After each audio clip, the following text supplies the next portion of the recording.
Nigeria is bleeding again. The latest carnage in Benue State, where over 200 innocent citizens have been reportedly pronounced dead, women, children, displaced persons, and security officers, was killed in a single brutal sweep, as once more laid bare the dark, festering wound of insecurity that continues to plague the country.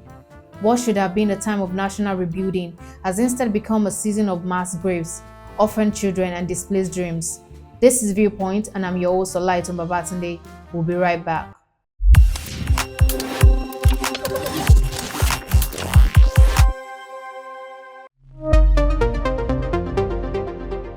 Welcome back. The show is still Viewpoint. Suspected herdsmen launched coordinated assault on several communities in Guma local government area, killing over 200 people. Survivors say attackers stormed market, homes, and IDP camps, opening fire and burning farmlands in Yelewata, Daudu, and part of Uday. These are not isolated incidents. From the scorched village of Benue to the blood-soaked field of Plateau and the devastated communities in Benue, the grim pattern is unbroken. The faces change, the names of towns vary, but the tragedy remains painfully familiar. Nigerians responded with mixed emotion. Many criticized Tinubu for what they felt was performative empathy, pointing to his 2014 tweet blaming former President Jonathan for similar violence and noting the inconsistency now that Tinubu owed power. Civil society groups, including the Catholic Bishop and youth organization, accused the government of neglect, calling the attack a moral and constitutional failure and demanding immediate action. Others warned against rising vigilantism and emphasized the loss of trust in state protection. In the Senate, there is a sense of defeat laced with fury. Senator Yemi Adaramodu spoke for many when he declared, "We're tired of paying condolence visits. We're tired of mourning our people from Plateau today, Benue tomorrow, and Benue the day after." His words were heavy, not just with sorrow, but with weariness, a weariness shared by millions across Nigeria. The truth is bitter. Nigeria has normalized the abnormal mass killing and no longer shocking, they're expected. Grief is no longer raw, it is rotten. As the death toll rises, so too does the emotional numbness of a nation gaslight into believing peace is impossible. President Bola Ahmed Tinubu announced of a national security summit appears promising on paper, but citizens scarred by unfulfilled promises and symbolic gestures wonder what such a summit can truly achieve. Past governments have convened panels, launched initiatives, and declared state of emergency, yet the killers remain faceless and the guns never go silent. The Senate pledged to fully join the president on a condolence visit to Benue is admirable, but Nigerians are asking for more than solidarity tolls. They want real answers. Why, for instance, are these attacks always so precise, so devastating, and yet so rarely met with a timely security response? Why do victims always outnumber arrests? Beyond the recurring question lies an even graver concern.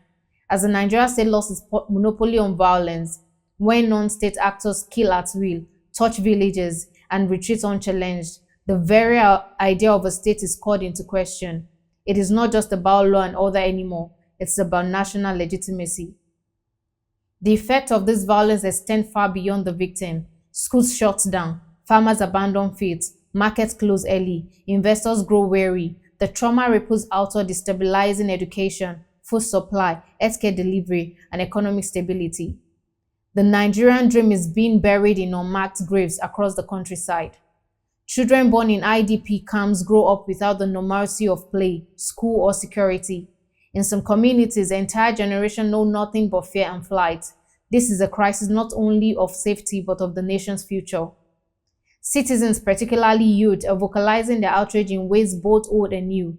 Protests, vigil, town halls, and social media campaigns have become the new civic space where Nigerians mourn, organize, and resist.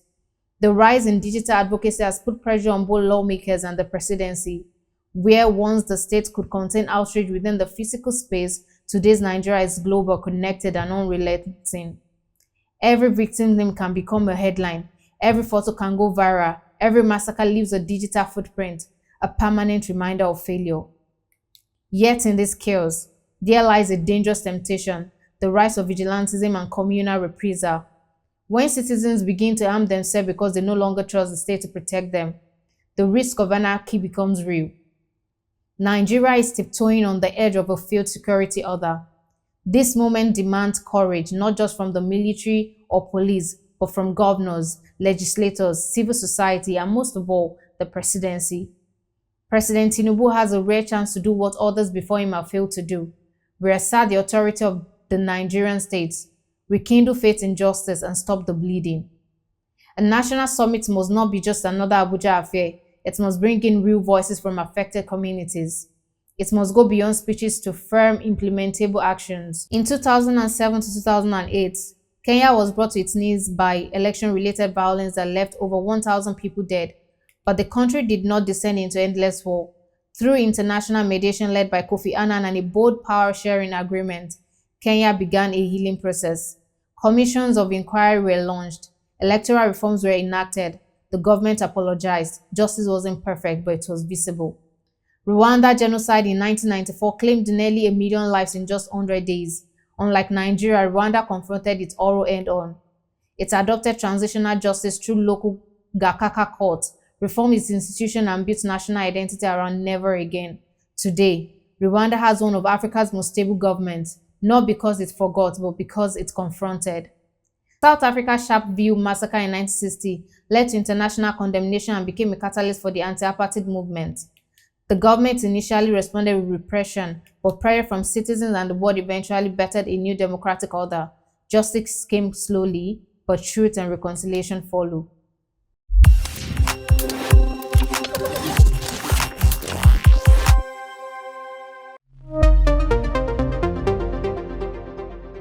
The time for mere condemnation is over. The time for reactionary politics must end. Nigeria must confront the monster it created or allowed to grow: neglect, poverty, impunity, and weak institutions. This Viewpoint episode is not just a cry for help. It is a line in the sand. Enough is enough. Our dead deserve more than tears. Our living demand more than promises. And our future cannot survive another decade of silence and slaughter. Let this be the turning point. Let it be remembered, not as another tragedy, but as the beginning of national healing.